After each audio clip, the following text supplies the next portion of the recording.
The following is a presentation of the Belly Up Sports Media Network.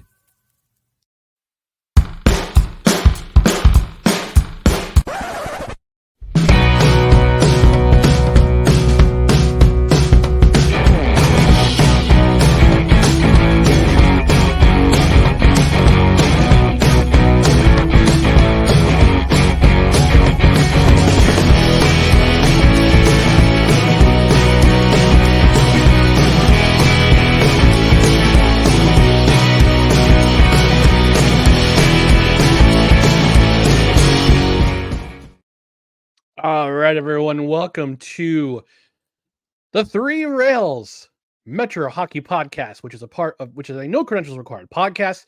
We are part of the Belly Up Sports Media Network. My name is Ryan McCarthy. I'm one of the hosts of the program, but this is not just me. This is not just a solo production like Have Another Donut was back in the day. This is a legit podcast with not one, not two, but three. It features three New York Metro hockey teams, although one of those teams plays New Jersey. Let's go Devils. But we're going to bring in the other hosts of the show. But before I do that, I just want to remind people, whether they're listening to the podcast platform or they're watching on YouTube, which is where this is going to be, both on Belly Up Sports and on the No Credentials Required podcast YouTube channels. We just want to remind you to please follow No Credentials Required on social media, Twitter, Facebook.com/NoCredsREQ, Twitter, Instagram, scarcely use TikTok @NoCredsREQ, YouTube.com/@NoCredsREQ, and subscribe wherever you find podcasts, including Apple Podcasts, Spotify, Spreaker, Amazon Music, iHeart, TuneIn, Pandora, wherever you listen to podcasts. And also get yourselves notified. Hit that notification bell on both Twitter and on YouTube. That way you know when new videos like this one comes up, or new podcasts come up, or live shows come up. This is a recording, so we're going to do this is a pilot episode of the Three Rails Metro Hockey Podcast.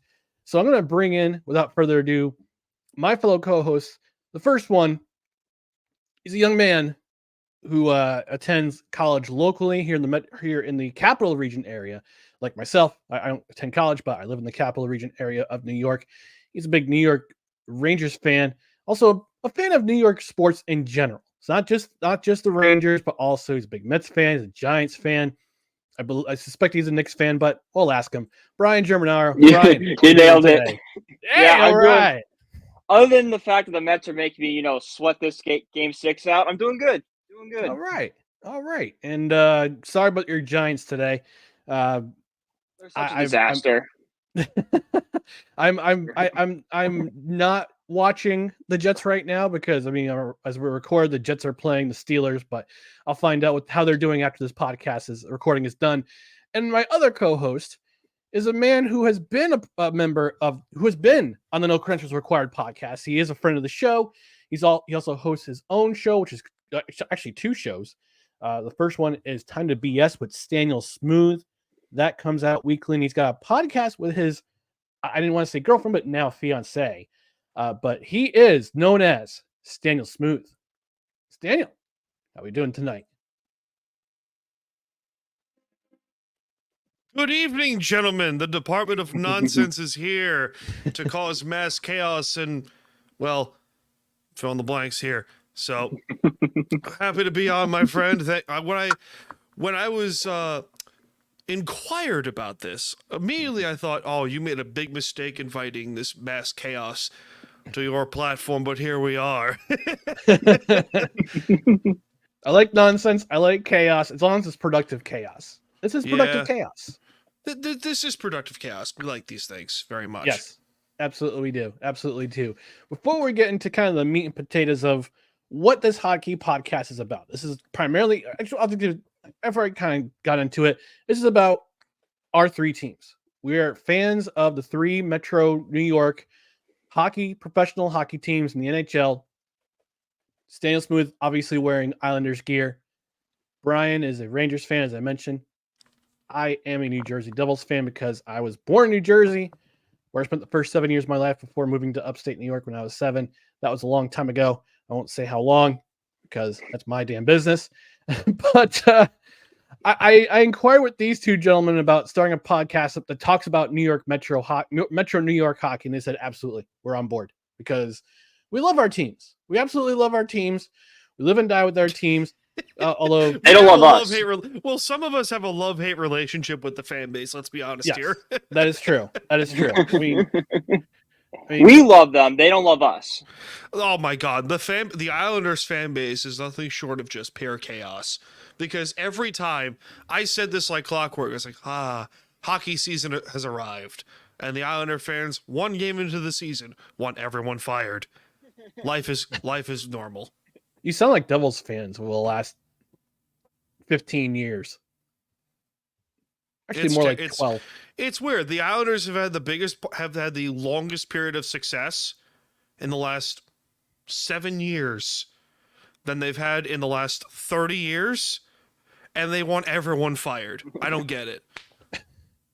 I don't get it. Well, I know with the Devils, they've had change of ownership, several changes of ownership in the last about 20 years, because they were, well, first it was the McMillan family, and then it was Yankee Nets, excuse me, when they were part of the Yankees and the New Jersey Nets. By the way, Brooklyn, give us our team back. And now they're owned by Josh Harris. And now that was Josh Harris and a consortium of other owners, which includes Will Smith and Jada Pinkett Smith, which is pretty awkward. That's interesting. I forgot about that. Yep. I didn't realize they're big hockey guys. I didn't realize they're big hockey people either. I didn't realize Jada Pinkett Smith allows Will to watch hockey. Yeah. That's surprising too. Well, I'm sure he's used to seeing himself getting cucked, like Jersey Devils fans used to seeing their teams get cucked once in a while. Man, this reminds me of me. I like this. You get cucked? Whoa! If you're Will Smith. Oh, okay. Hold up. Will Smith. Will Smith's like, wait a minute. I know this. Context is key here. I am drinking, Brian. Let's just be real here. Come on. Man, I didn't know we could drink. I would start drinking. No. Well, I'm drinking Crystal Light iced tea. That's what I'm drinking. So, one of us has to be sober. All right. I volunteer Brian distribute. Second that. The Department of Nonsense has spoken. Yes, the council is indeed spoken. The council has spoken. Sorry, Brian. Actually, not sorry. Oh well. It's all right. All right. So let's before we get into the week that was for our teams, let's give the people at home a background of how we became fans of our respective teams. And I'm going to start with Mr. Smooth here. Geez. How did you become an Islander? Well, somebody's got to lead off. How did you become an Islanders fan? How far back does your fandom go? Let us know about how much you lived and died with this team for however long you've been a team. I'm from Long Island. Well, that explains everything. That explains one thing. And how much do I live and die with my team? Let's see about that real quick. And then hold on, Brian, for the my football team. Give me a second. I gotta lift up the other sleeve here. If you could see it, there we go. Thunderbird. Yes, great reference. Good one. But no, I started going to Islander games when I was younger because, this city is a complete and another dumpster fire. So I lived in Nassau County, Long Island for the first couple years of my life, and then we moved out to Suffolk County. But the Islanders were always like, hey, they were the best, they were the hot team in town, aside from the Rangers and the Mets back when they were in Shea Stadium. But they stuck, and 2 tattoos later, here we are. That works. It does. Yeah. All right. We're gonna move over to Brian. How did he become a Rangers fan? It's pretty simple. My dad was a big Ranger fan. Growing up in Fairfield County, Connecticut, like you're kind of torn between New York and Mass. We went New York, so Mets, Giants, Rangers, Knicks, and all my family was in North Jersey. They're all big Rangers fans. Like my first Rangers memory is the 2012 playoffs, that second round, Game 7 against the Capitals when we moved on. My entire family watched it. at that point, I'm like, this sport's awesome. And then what I'm a happened? Ranger fan. And then what happened? We're not gonna, then the TVs magically went dark, and then no one really knew what happened. All we know is the Kings won the cup that year.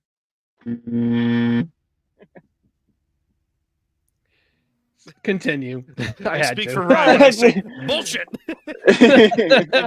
No, that was the first time the Rangers broke my heart. They've done it many times since then. But yeah, no, excited to talk about the team I love. So let's go. You made a cup final in your lifetime. Yeah, and then they lost that cup final in 5 games. Yeah. I haven't seen anything. Oh, I know. I've seen 5. Yeah. I've seen 5. I plead the 5th. I plead. Anyway, so I'm the Devils fan around here, around these parts. I've seen my team win 3 Stanley Cups. I've seen them go to 5 Stanley Cups. But my fandom started in 1988. That's when I really got into hockey, honestly. I kind of knew I knew what hockey was. I knew who Wayne Gretzky was. By the way, the greatest of all time. Don't let anyone fool you. He is no the greatest. debate there. No debate. He owns every record. No, exactly. People saying Connor McDavid is one of the greatest of all time. Stop it. Stop it. Yeah, you don't know hockey. You think don't that? No. They haven't been watching hockey long enough. You don't fuck. But like I said, started in 1988 when the Devils went in their Stanley Cup run that kind of got my love of hockey started. Been following the team since. Saw them win the 95 Stanley Cup. That was the greatest weekend of my life where I graduated high school, watched the Devils win the Stanley Cup, had a party that Sunday. It was great. It was the best weekend ever. Also, the second greatest upset in NHL history at that time. Interesting. Because they swept the Detroit Red Wings in the Stanley Cup final that year. They did. And the Red Wings at the time had the all-time wins and points record. No, that was 96 when they lost to Anaheim. Lost to the Avalanche in the final. But yeah, they were starting the foundation of that. But yes, they swept them in 4 games. People would say that they're boring. They're not boring. You just don't know hockey. Then I saw them win 2 more Stanley Cups. They had in 2000 and 2003. 2001 was a heartbreak. 2012 was also a little bit of a heartbreak. But I've seen the ups and downs of this team through the Lou Lamoriello years, which is what Staniel is experiencing currently. He'll probably address that. Probably address that a little bit more right when we get into things further. But as we go further into other episodes. But I love this team. I'm originally from New Jersey, and this was the one team that kind of kept me connected to the New Jersey area because we had to pick New York teams when we went to New York. So, yeah, I'm a Devils fan. I'm hoping that they can have a renaissance eventually. They're kind of starting with the Hughes brothers, with the Jack Hughes, but if he stays once he stays healthy, but it's an interesting time to be a New Jersey Devils fan because we had a lot of hope in 2022 when they got to 2023, excuse me, when they went to the second round and beat the certain team plays in Manhattan. Yeah, it was that. But couldn't beat the Hurricanes. But New Jersey Devils are my hockey team. And it's funny because I live in the Capital Region area. We have the ECHL affiliate of the New Jersey Devils, the Adirondack Thunder, and for many years we had the New Jersey Devils AHL affiliates between the River Rats and the Albany Devils for a number of years as well. So having that connection locally here and getting to see Devils teams, players develop in your region, go all the way up to the big club. It's a pretty cool thing.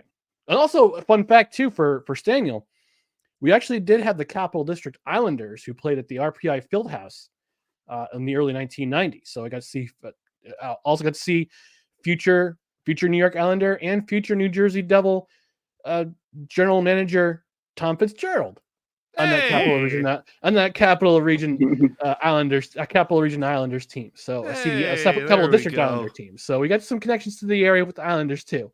Not so much with the Rangers, but we got some connection with the Islanders. So we're going to talk about basically the format of this week of this podcast is going to be we're going to talk about our teams, talk about our opinions of how we feel they're doing, and which is what we're going to transition into for the week that was our team. So we're early in the season. This is the genesis of the 2024-2025 season. It unofficially started on the October 3rd, but things really got underway on the 8th. We're about 2 weeks in. So I want to get the respective opinion. So I consider these guys the experts of their teams because they're fans. They know what their teams are doing. They know how the vibe is in terms of how they're playing, how the product is on the ice, and just the general vibe of how they're feeling, how the fan base is feeling. So I'm going to start off with Brian here. What right now? What's the overall vibe of the New York Rangers? How do you think they're doing? What's the story of their season so far? Well, the overall vibe is the team is yet again off to a hot start in the regular season. I think coming into the year, there was this idea that it's kind of a last run with this core guys, like, contracts coming up for Igor and Lafreniere and Miller. We know we're going to lose some guys like Lindgren in the offseason. So there was really this focus of they got to come out hot. And, they've done that. Igor Shesterkin, yet again, is showing off why he's a top 3 goaltender in this league, showing why he deserves to be the highest paid goaltender of all time. And I think for a lot of Ranger fans, the most exciting part has been Riley Smith. He's kind of come in on that line with Kreider and Zibanejad and filled that right wing hole that's been such a black hole, especially in the last 2 seasons. Need that one extra guy. Smith has come in, and I know it's only been, 5 or 6 games, but from what we've seen so far, that fear kind of has subsided. And in the line of Trocheck, Lafreniere, and Panarin continues to be one of the best in the league. So a lot of excitement for Rangers fans, but they know that the ultimate test is in April, and getting to that cup final is something they haven't been able to do in the past couple of years, but we're so close in 2022 and 2024. Now, how much are Rangers fans worried about Shesterkin? He rejected that huge contract extension, and it's $11 million a year. And from what I've seen, the Rangers are, I wouldn't say they're cap strapped right now, but they're up against it. They're up against it. So are Rangers fans worried that they're going to lose Shesterkin in the postseason? Because I kind of have a hot take on who he'll wind up with if he goes to free agency. But what's the current vibe among Rangers fans when it comes to Shesterkin? I think it's massive split between 2. Yeah, it's massive. I think it's split in 2. There's the Rangers fans that are over Shesterkin. They're like, he's a back of the name guy. He's not playing for the logo. He's playing for the name on the back of his jersey.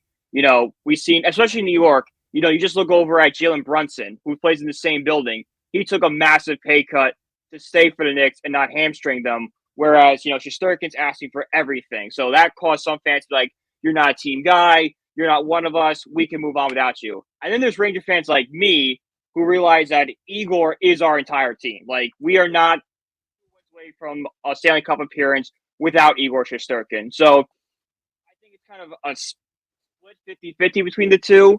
And I really think the Rangers have to get something done with Igor because they can't let him walk. He's such an important part to this team. He's like, I've always compared what the Rangers are to the Packers, how they went from Brett Favre to Aaron Rodgers. It's a similar thing. I know there's a little bit of shift, but the Rangers went from Eric Lundqvist to Igor Shesterkin. Like, it's only been good goaltending, and it's such a luxury to have that I'm not willing to lose yet. Okay, but also, if I may interrupt you for a second here, is Igor Shesterkin realistically hasn't really done a whole lot for you in terms of the statistics department. Well, he hasn't won a Vezina. Correct me if I'm wrong. He hasn't won a Vezina trophy. He's definitely been top 3 voting, but I don't think he's won one yet. He hasn't won a Vezina trophy. I can't really say anything because Ilya Sorokin has, an $8 million per year deal. Yeah. he might go to free agency if this continues to drag on. But I agree. There's definitely a shot this is going to free agency, especially if the Rangers are not going to budge on that, $11 million contract they gave him. And they don't want to go higher than that. Look at Columbus. Columbus let Sergei Bobrovsky go to Florida. Look how that turned out for them. Yeah. It hasn't gone well for the Blue Jackets so far. So I think, if you give Igor the contract, well, then, Lafreniere's probably going to get an 8x8. You got to re-sign Keandre Miller. Stuff like that going on. Where, the Rangers have a lot of cash space now, but it's going to be gone in, it'll be gone in 3 days if they get the extensions worked out. If you were GM, if you were Chris Drury right now, which one of those guys is worth keeping? Which one of those guys is worth letting walk?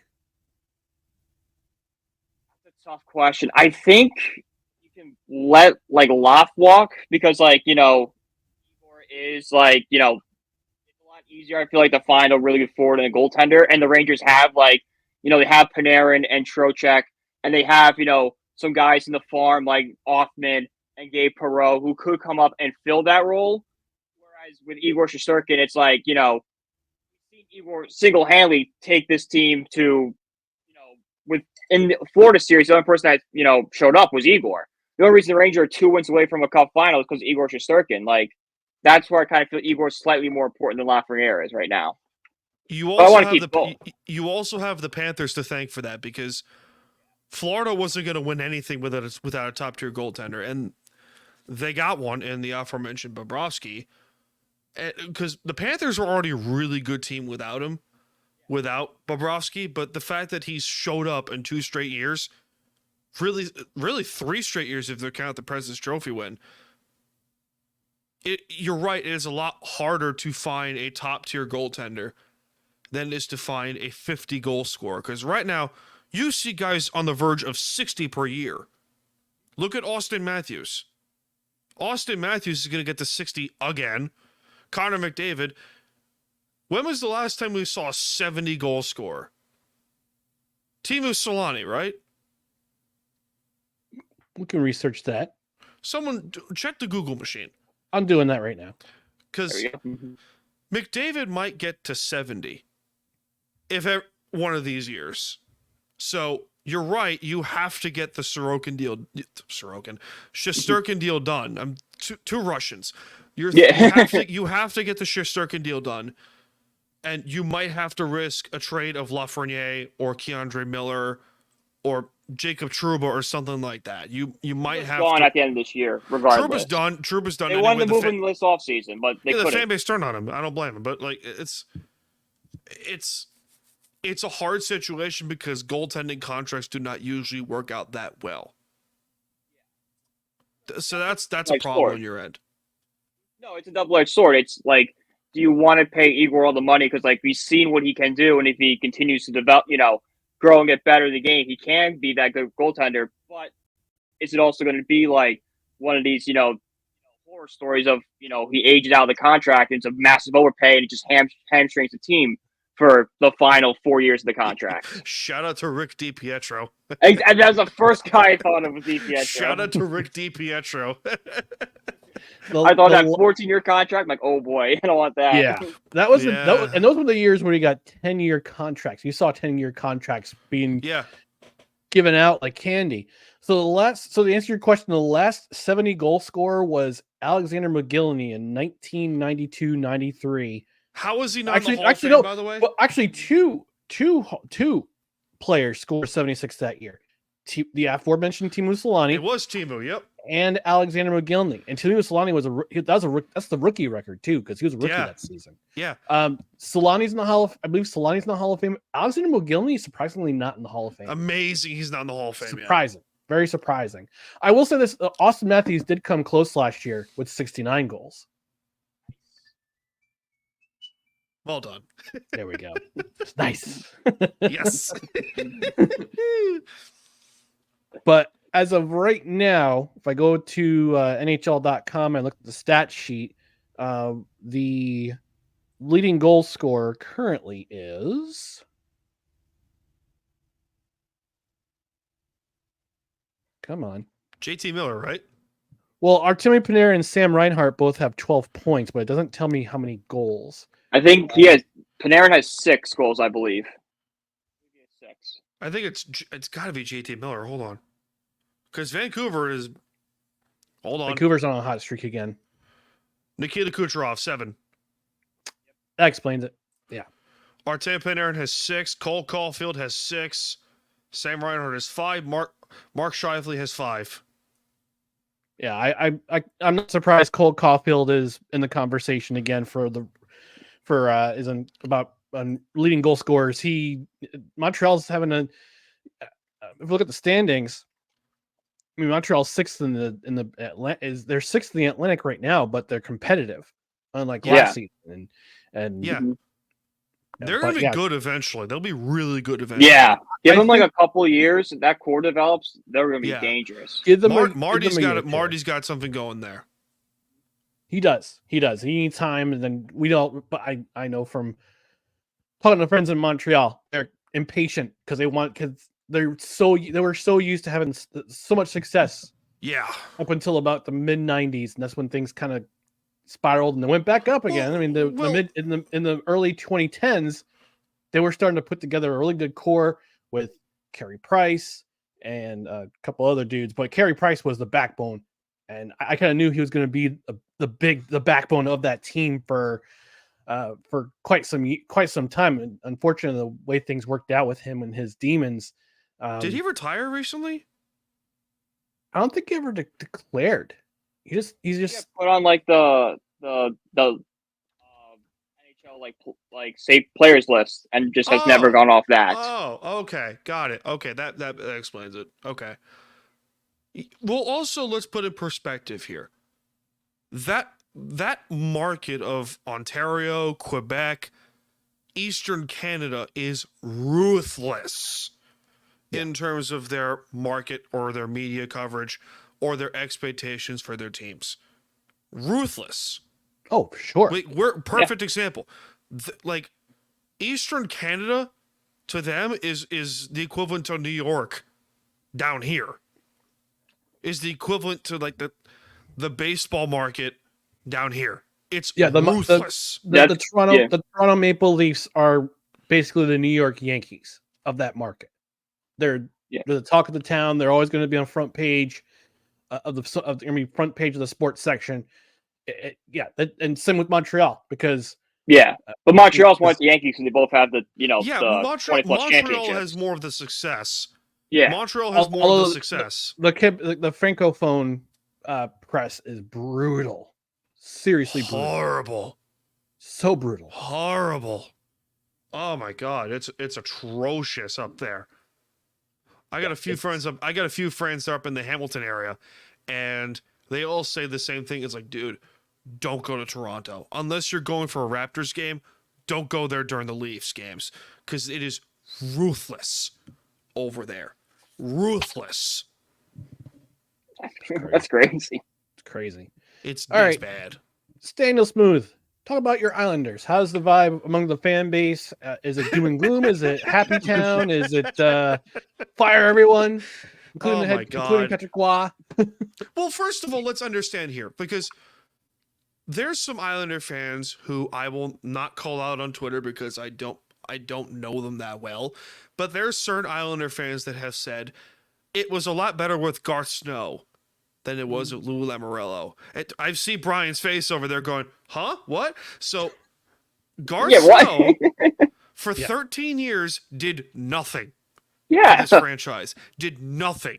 Lou Lamoriello in 6 years has gotten more success out of this franchise than they've had. You have to go back to the mid 80s since the last time this team has had a remotely close to the amount of success. Actually, you go back to the early 90s.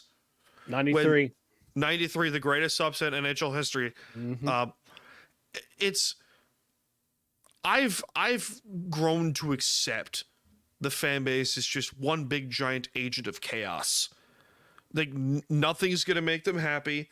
Every single member of that fan base is a masochist unless something goes perfectly, and Anders Lee somehow scores 65 goals, which is never going to happen because that dude is a stiff. But anyway, I digress. This team has had world of potential. Last year, they blew, what did they blow? 25 third period leads. It was terrible. You could probably throw out that if maybe 12 of those didn't happen, they'd overtake the Rangers in terms of rankings. They probably do. But the only problem was Sorokin had off-season back surgery, and in 2 games, in 2 starts, has been unbelievable. I think he is second in the league so far in save percentage with a .953 save percentage, only behind Jake Allen, who has .957. So Ottinger and Kevin Lincoln are tied at .953, but yeah, through a tie for second. Sorokin's been unbelievable so far, and Varlamov has been great also, the backup.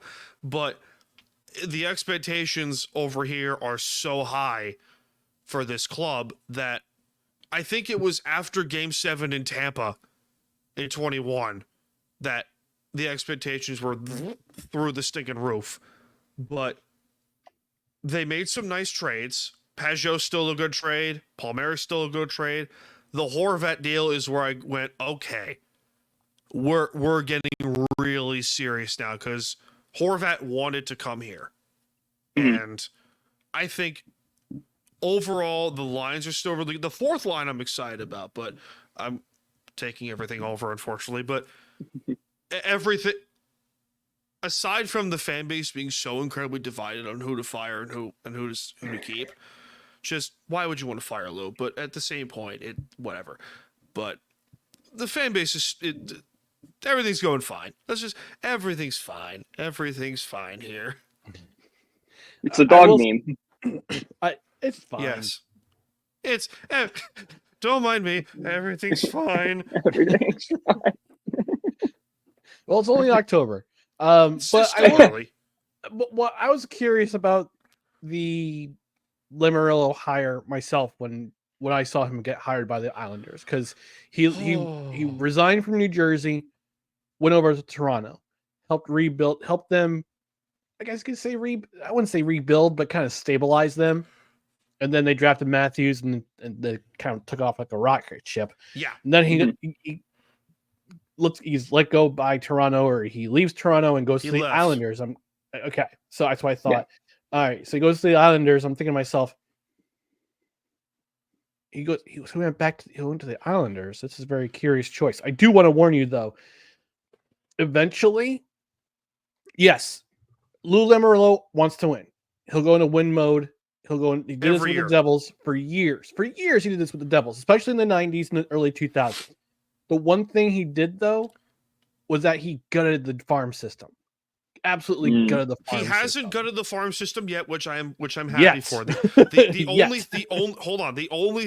thing I will give him credit for is the Horvat deal did cost him the number 1 prospect in Aatu Ratu, along with Anthony Beauvillier in a 1st-round pick. That is the only thing he has not touched the prospects other than that, which I will give him credit to. I will give credit to Lou, but I remember specifically when Lou got hired here, I was at work and my phone was blowing up from hundreds of texts saying Lou's coming to the island. I'm like, what? Lou's coming here? Why is Lou coming here? What? It's like, and it's just, it was mind blowing. And then I had to go. I was gasping for air because, like, holy shit, we have a chance. It's like we're no longer going to be a train wreck. And I think it was 2 weeks later they let Doug Waite and Gar Snow go. I was like, oh, we're not messing around anymore, are we? Getting serious now. Well, the ownership, the ownership at that time was leaving. Well, Charles Wong was selling his majority ownership of the Islanders at that point, and when John Ledecky and Scott Malkin took over, it was okay. It gives us hope. We the new building wasn't coming yet, and then sometime later it did, it was give Lou credit where credit is due. None of this. The new building, the new ownership, the trades, none of it happens without Lou. I will give him credit for that. And Patrick Waugh doesn't come over if there's no Lou either. Yeah, Patrick Waugh doesn't come over either. Patrick Waugh was the coach and GM of the Quebec Rempart. He was I believe he was also part owner as well. So he would have a lot to come to New York to coach on the island, and it worked. Barry Trotz doesn't come here without Lou. Yeah, that's a good one too. Barry Trotz doesn't come here without Lou. The two Eastern Conference Finals appearances does not happen without Lou. It doesn't. Yeah. It doesn't. Yeah. No, and say what you want about the Barry Trotz. You're right. Barry Trotz has gone there without Lou Lamoriello, and they'll go to the conference finals without his leadership. Agreed. And the fact that there is a very large amount of fan base that wants Lou Lamoriello fired is, I'm questioning my sanity at this point, but here we are. Well, let's talk about the week and change that was the Islanders. So they start off the year on a losing streak. They lose to Utah at home. The Utah soon to be named at home. Get skunked by Dallas in Dallas. Then they turn around and blow out the Avalanche in Denver. Lose to the Blues. Then last night they beat Montreal, the aforementioned Montreal Canadiens, in overtime. So, what's your feeling about this team right now? Are they starting to establish themselves, or what is it? Just or is it streak? Are you frustrated with the streakiness, or I'm just not? It's still early. It's still very early. We're 4 games in, soon to be 5 games in to a long season. Hockey is long, ladies and gentlemen. So let's not overreact. Everything's gonna be fine. The defense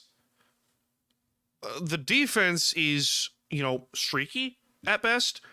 Adam Pelech and Ryan Pulock are definitely not the same where they were when Trotz was here, because Adam Pelech was essentially a doormat before Barry Trotz got here, and Ryan Pulock was a top-tier shot, and that was it before Trotz got here. Now, they're one of the better defensive pairings in the entire league.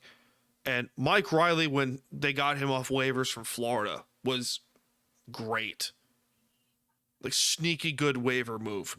Scott Mayfield has healed from his offseason ankle surgery, and Romanov, former Canadian, has been really good. Also, Noah Dobson, who is going to get stinking paid in the offseason.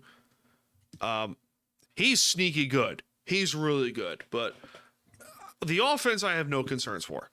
The offense is exploded, to say the least, for the first 4 games of the season.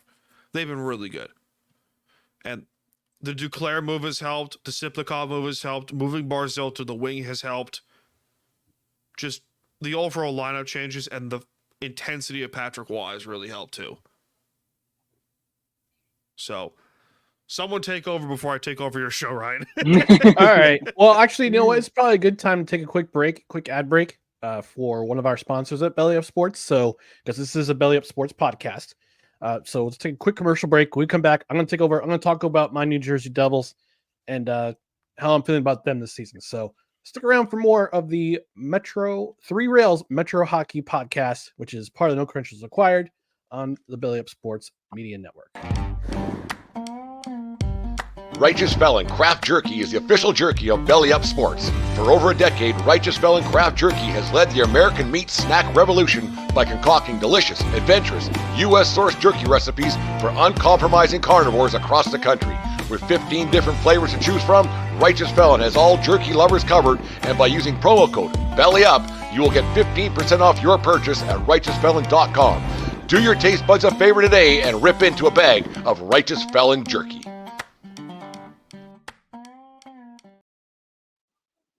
All right, fellas, let's talk about some craft jerky from our friends at Righteous Felon, one of the premier sponsors at Belly Up Sports. I've had some craft jerky, some of this craft jerky, even though they're from Pennsylvania, it's okay. I know, right? Ew. It's a Pennsylvania, I know, ew, but Not What's wrong ew. with PA? It has But Philly. But not ew for Righteous Felon, because Righteous Felon has some damn good craft jerky. Some damn good craft jerky. It's got lots of flavors, lots of varieties to choose from. They have turkey. They have like lots of variety for craft beef jerky. They got the biltong, which is the air dried African style jerky. They got turkey jerky, which tastes like a Thanksgiving dinner. It's really great.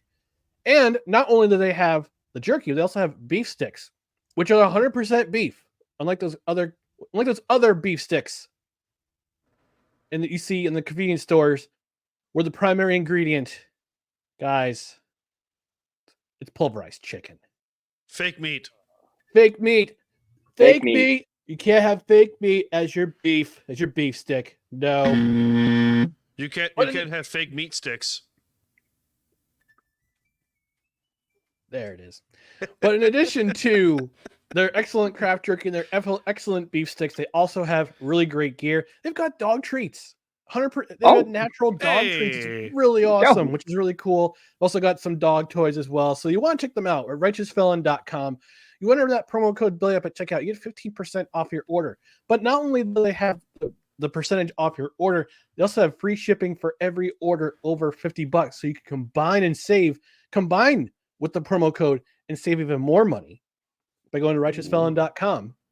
Again, promo code. There's I mean, can't be savings, especially now, with money being tight and all these days. But it's Righteous Felon Craft Jerky, righteousfelon.com. Use promo code BELLYUP for 15% off your order. And don't forget, free shipping for any order over $50. Combine the promo code with the free shipping. You can save yourself some money. Thank you to Righteous Felon Beef Craft Jerky for being one of the sponsors with Belly Up Sports. All right. So I guess I'm going to have to talk about my team, my New Jersey Devils. And so far, it's been a kind of a streaky season. Had a great start against these Buffalo Sabres in the Czech Republic. They come home, they lose. They drop a stinker against the Toronto Maple Leafs, one of the better teams in the Atlantic Conference. Go to Washington, beat the Capitals in Washington. Come home, beat Utah. They skunk Utah. Then they drop a game to Carolina.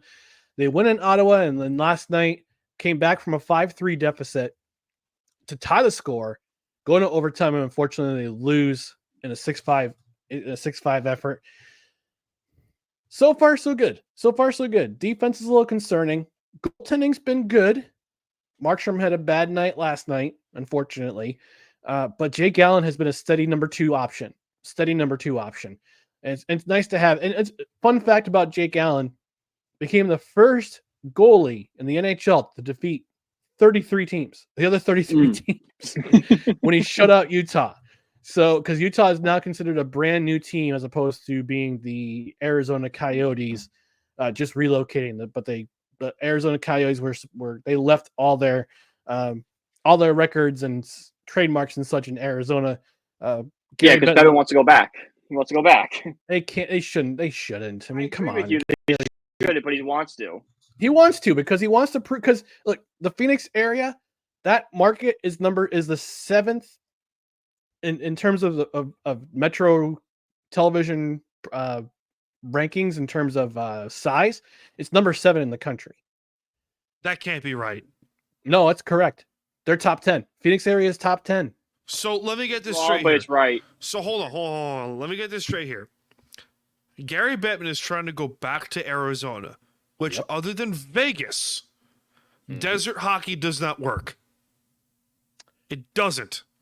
And no, it's never worked. Utah has a much better chance of being an instant success with the fan base and that area. I don't know if you guys have ever been to Salt Lake City, Utah. Nope. That area loves the Jazz. They do. They're going.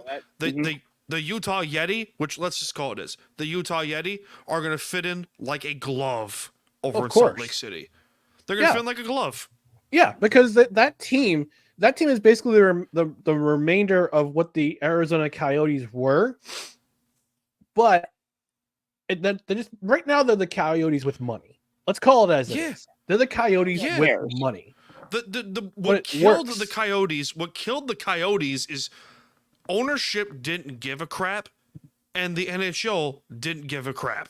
No. Gary Bettman could put words out of his mouth and say, "Oh, Arizona hockey is great," but that's basically putting lipstick on a pig. The Or a Gila ownership monster. didn't give a crap. Or a Gila monster. I mean, even Wayne Gretzky couldn't fix it. No, That says a lot. That's both an owner and a coach. He could not fix it. no. The Coyotes had one decent run in 2012 when they lost in 6 to the LA Kings, to the eventual Los Angeles Kings. 6 or 5. 5 or 6 to the eventual champion Kings. And then since then, it's been a dumpster fire. A dumpster fire. Yeah, they in the time they were there when they moved from Winnipeg to Arizona, and they've never been able to secure an arena that can host hockey. Nope. America West Arena was never built for hockey. Reason to. Like, why would you put all the money for a team that sucks? Like, why would you put any taxpayer money into that? It's not just that. It's the whole.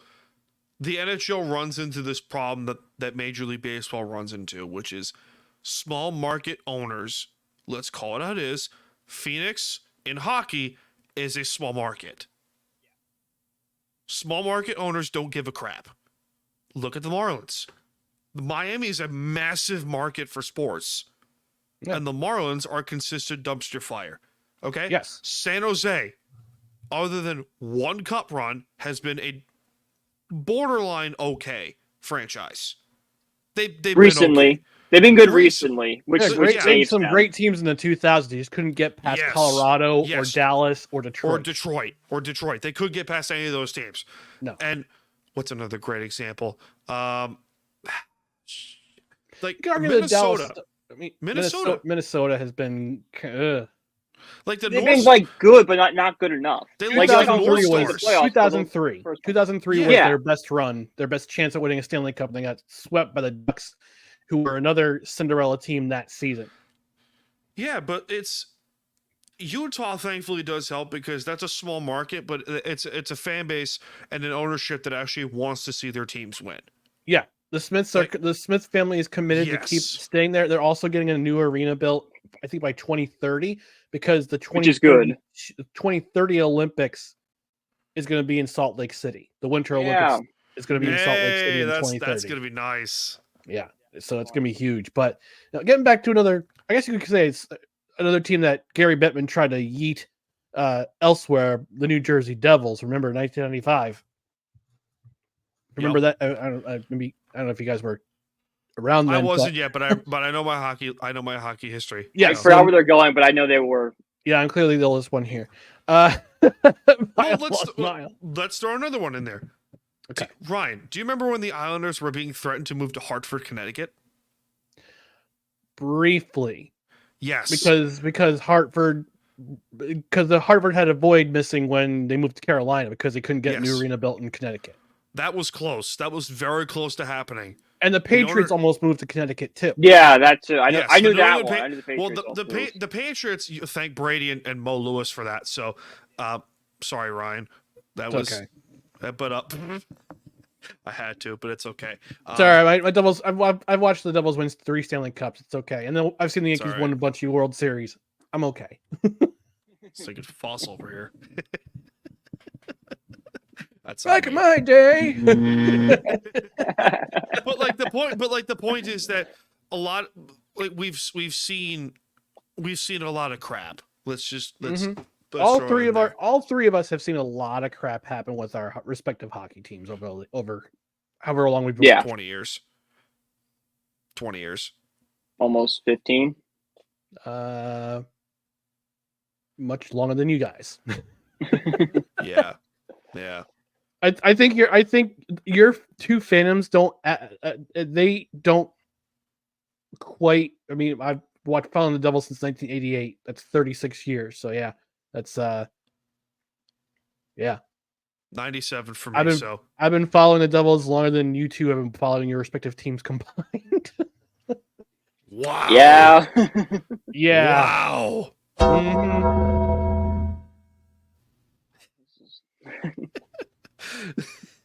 Mm-hmm. Perfect time to use the Undertaker bell. Hey, thanks, Dan. Fits Sorry, perfectly. I had to, Ryan. It's okay. It's okay. But getting back to the Devils, there was some optimism coming into the season because they solidified their goaltending stance finally when they brought in Jacob Markstrom. They couldn't acquire him before the trade deadline last year because Calgary wouldn't budge on the asking price. So they sent Kelvin Ball, who's been a guy in the developments, who's been in their system for quite some time, played a lot of his time in Utica, was starting to get his feet on the ground in terms of his NHL development, and a first rounder, get Jacob Markstrom, and bring in a couple other guys. They trade for Paul Cotter, who is tied for second in goals. Who saw that coming? Who saw Paul Cotter tying the league in goals? 8 games into the season with I think 6 goals so far. But Tom Fitzgerald has been kind of curiously making moves.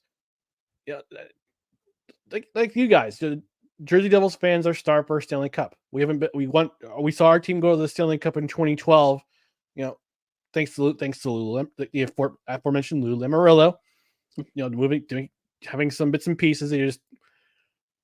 They couldn't beat a bigger, faster team in the Los Angeles Kings, and plus they had the Jonathan Quick having in the prime of his career, and Marty Brodeur on the let's say the back nine of his, making one more run. Yeah, they haven't had consistent goaltending since. You could argue Corey Schneider, who was brought in the trade that turned into Bo Horvat for the Vancouver Canucks, wound up becoming an Islander.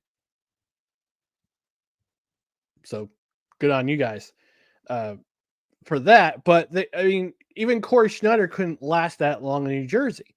And you've kind of had this revolving door of goaltenders coming in and trying to stabilize things, and with the defense kind of being as it was. 2023 was a great year because you saw those pieces in the system starting to come up. You also add Dougie Hamilton, who made an instant impact for the defense. Bringing Vitek Vanacek, who was doing all right until the playoffs, until he lost his game in the playoffs. Akira Schmid had to come in and clean things up. Jack Hughes also went off that year. He did. Mm-hmm. He did. He should have. The New Jersey Devils have never had a 100-point score in their history. And Jack Hughes, really. That's wow. Yep. Before him, I think it was Brian Giunta who had the most. Either Brian Giunta or Patrick Eliash, who had the number one. Close one year, right? Who did? Adam Henrique got close one year. No, Adam Henrique was more of a goal scorer than he was like a two-way overall points guy. Yeah. Yeah, overall points guy. But usually that guy was Eliash. That guy was usually Giunta before he signed that big contract with Montreal. Niedermeyer was in there too. Niedermeyer was in there too in the back end. He and Scott Stevens was the greatest pairing in the 90s and early 2000s. And then, but right now, Jack Hughes was a franchise changer. Jack Hughes, that draft, it came down to him and Kako Capo, and Tom Fitzgerald had to make a decision, or not Tom Fitzgerald, Ray Shero had to make the decision. And I think it just came down to overall game and how he could contribute to the team. They picked Jack Hughes, and the rest is history. Struggled his first year. Game started to develop in the second year. The Uncle Melvin shortened season of 2021, and then in 2022 started to grow, and then 2023 that's when he had his breakout season. It also helps the fact that he's a centerman. It's yes. very hard. It also helps to know that it's very hard to find a top tier of the line centerman in this league. It's very hard to find a centerman that is willing to score 100-something points in a season. Very hard to find it. And Hughes is one of those guys. Yeah, Hughes is one of those guys. Nico Hischier is another one of those guys. He scored 2 goals in 10 seconds. Set New Jersey Devils record last night with 2 goals in 10 seconds. Yeah, against the that's insane. Capitals. That's insane. Yeah, but he's also in the conversation. Last season, he was in the conversation for the Selke. He's going to be in the conversation this year, especially since was it Bergeron retired? Yeah, Bergeron retired. At the end of not last season, but the season before. 2 years ago. So 2 years ago. So he's Selke. He sure is going to be in that contention for years. They just have to figure out goal scoring. They have to not goal scoring. They have to figure out goaltending. Markstrom's got to be more consistent. He had a bad game last night. Allen's a good number 2 backup. We'll see what Sheldon Keefe can do. They're playing more aggressive on the forecheck, which they didn't, or the back check, which they didn't do before last season with Lindy Ruff and then later Travis Green. But it's going to be interesting to see how Sheldon Keefe can. He dealt with the Toronto media for the 4 seasons he was with the Leafs, 4 or 5 seasons he was with the Leafs. That is a Herculean task. Yeah. Now he's dealing with the New York media, which they don't really cover New Jersey hockey very often, unless you see Larry Brooks trashing them in the post because he's a Rangers guy. Let's call it what it is. He's a Rangers guy. Let's call it what it is. Oh my, 100%, he's a Rangers guy. Yeah. He is through and through. But there's hope. I mean, this week, let's see who New Jersey plays this week. They got Lightning at home. The thing is, I would like to see them do. I like to see the Devils do. They beat the teams they're supposed to beat. They beat Ottawa, who is kind of in the bubble, and as far as I go, Utah, who is improved, but they're still young. They've beaten Buffalo, who couldn't beat Buffalo these days. Other sports might be Buffalo. Buffalo's going to get better, but look who their head coach is. He can handle it. Lindy Ruff. He's back in Buffalo. Can we also cut you off? Can we also understand that the NHL is a notorious boys' club for head coaches? Oh, absolutely. So bad. It's retread city. Can we also head coach, GM, like any executive position, like the entire thing? Sure. Who was the Edmonton Oilers interim head coach? Like after, who was it? Scott McClellan got fired or something like that. Who was it? Ken Hitchcock? The Oilers hired Ken Hitchcock a number of years ago. After Google, fact check me, please. I was looking at last year's Ken roster. Hitchcock a number of years years ago. ago. Oh, are you thinking of Ken Holland? Ken Holland was their GM. No. He retired. Ken Hitchcock was the Oilers interim head coach. He's right. I was right. Yes, Ken Hitchcock. After who got fired? Who got fired? Tom McClellan. After McClellan got fired, the Oilers called Ken Hitchcock out of retirement and had him be the interim head coach. Okay.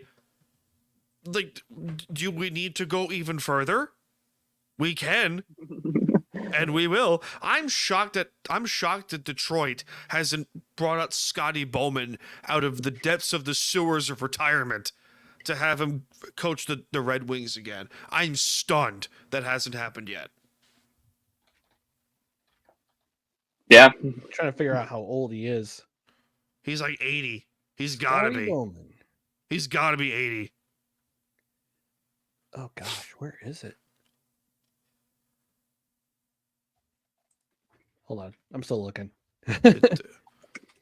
It's the boys' club that is the. He's 91. He's 91? Gosh.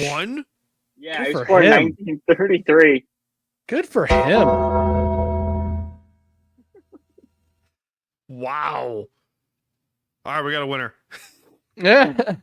Great. Looks great for 91. He looks good for 91. Yeah. Looks great. Yeah, but it's insane that you see a lot of these coaches, like the Lindy Ruff going back to Buffalo doesn't surprise me in the slightest. It really doesn't. But let's also be honest here. The Sabres needed an effective head coach. They really did. I don't think it's the coaching or the GM that's the problem. It's ownership. It's ownership. The Pagulas figured out. Be the Pagulas. The Pagulas. They've let it's kind of the same thing with Dolan in New York. Exactly. Yeah. The longest time. He had the Rangers. Oh. The Rangers do their thing, and they're pretty successful. The Knicks for a long time were dumpster Pelicans, in the words of my buddy. See, that's Drew a Willie. different that's different because But hold on. But the Pagulas, they own the Bills and the Sabres. The Bills have been very successful over the last half decade. The Sabres have been absolute trash heap. They haven't made the playoffs since the New York Jets made the playoffs. They're both tied for the longest professional sports streak without a playoff appearance, a major sports streak without a playoff appearance. Last time the Jets made the playoffs was 2010. That was also the same year that the Sabres last made the playoffs. 2011. Yeah. 2010 and 2011. Yeah, 2011. You're right. It was Jets Steelers in the AFC Championship game. Yep, I remember that one. Every Jet fan does. Yeah. Apologies. Nah, whatever. I'm used to it. Yeah. It's just Jesus. Well, looking forward to this week. My New Jersey Devils, they're playing and it goes back to what I was trying to say before. They're beating the teams they're supposed to beat. I would like to see them beat the teams they need to beat to make themselves look like contenders. Because right now they're in first place in the Metropolitan Division. Granted, they've played 3 more games than the Rangers and the Islanders, who are right behind them. But it's still first place. But I would like to see them beat the teams they're supposed to beat. This week they've got the Lightning on Tuesday. Then they're at Detroit, and then on Friday night they're at home against the New York Islanders, which means it's our team's hate week. Oh man, hate.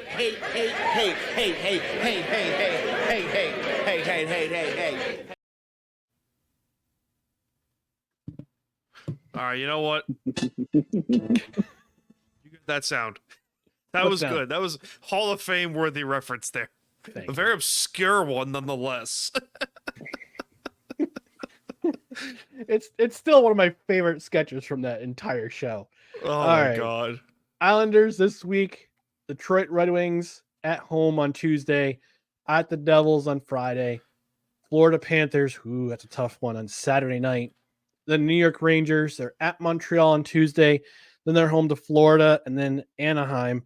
Did they update the logo on what? No, well, it looks like they updated the logo. Anaheim ESPN they did. Good. It looks good.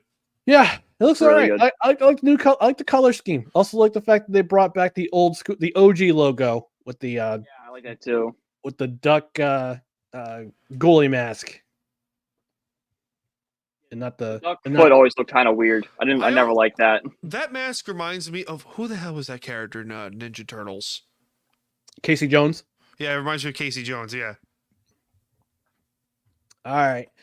Well, we're gonna wrap things up for the Three Rails Metro Hockey Podcast. Let's give some time to the guys to promote their stuff. So, Brian, where can the people find you? Where social media, on what writing articles? What are you doing these days? Doing a bunch. So, writing articles for Belly Up Sports as always. Some topics as hockey starts off. We'll get more hockey, but following playoff baseball and Notre Dame football right now. Follow me on Twitter at BrianPG1016, and then the 3010 podcast with my co-host Nathan. We break down the New York Giants, the NFL, and just the sports world in general. All right, Mr. Smooth. How about you? Where can people find you? All right. I love that sound. I do. They can find me at Twitter and Instagram at Staniel Smooth and at Time to BS Podcast. Also, you can find the Staniel Smooth Show on our YouTube page at Time to BS Podcast, and its own separate page on Spotify and Apple Podcasts. Time to BS with Staniel Smooth as well, and also. My fiance started a podcast not that long ago. That's right. What's the name of that podcast? Nice. Smoothly Baked. Ooh. So you can play a sound effect. Go ahead. Where's what button? Hey. What? Which one? The weed one. Oh, Smoke weed every day. Well There done. we go. Yeah, I say baked. You could Just just say smoothly- Snoop Dogg. You could just say Snoop Dogg. Snoop Oh, Dogg. rainbows. Okay, gotcha. Come on, come on. She's a pastry chef. Oh, okay. Oh. All right. Jesus. Come on. Yeah. Sorry, I'm in college, or I was in college. It's all right. We don't kink shame here in this department. Yeah. And you can find me on the Twitter and the Instagram. Who is Ryan MCC? You can find No Credentials Required on all major platforms, which includes the OG show. We're live on Tuesdays and Saturday mornings. Victory Monday, which is with me and my buddy Dan, who lives in South Florida. Hopefully, tomorrow's episode won't be depressing. Right now, the Jets are winning at halftime by 2 against the Steelers, 15-13. So that's going to be an entertaining game, hopefully. But again, the OG show, you can find me on social media, and you can also find the No Credentials Required Facebook, Twitter, Instagram, TikTok, and on YouTube. Just search No Creds REQ on those platforms. And also, don't forget to subscribe to my podcast, to the No Credentials Required podcast, wherever you find podcasts, and also the aforementioned podcast from these gentlemen right here. Don't forget to hit the notification bell for both our YouTube and our Twitter channels. I don't call it X. I refuse to call it X. It's Twitter to me. Damn it. Twitter's so much better than X. Thank you. It's still Thank gonna you. be Twitter. I don't care. It's still Twitter to me. Damn it. But thank you for joining us on I'm in the danger. yeah. Thank you for joining us on the premiere edition of the Three Rails Metro Hockey Podcast, which is brought to you by No Credentials Required. We are a part of the Belly Up Sports Media Network, as are these guys. So, for Brian, for Staniel, I'm Ryan McCarthy. Thanks for joining us, and we'll talk to you next week on the Three Rails Metro Hockey Podcast. Until then, enjoy the hockey. Enjoy hockey. Yes, Play hockey. Where's forever the and bell? always.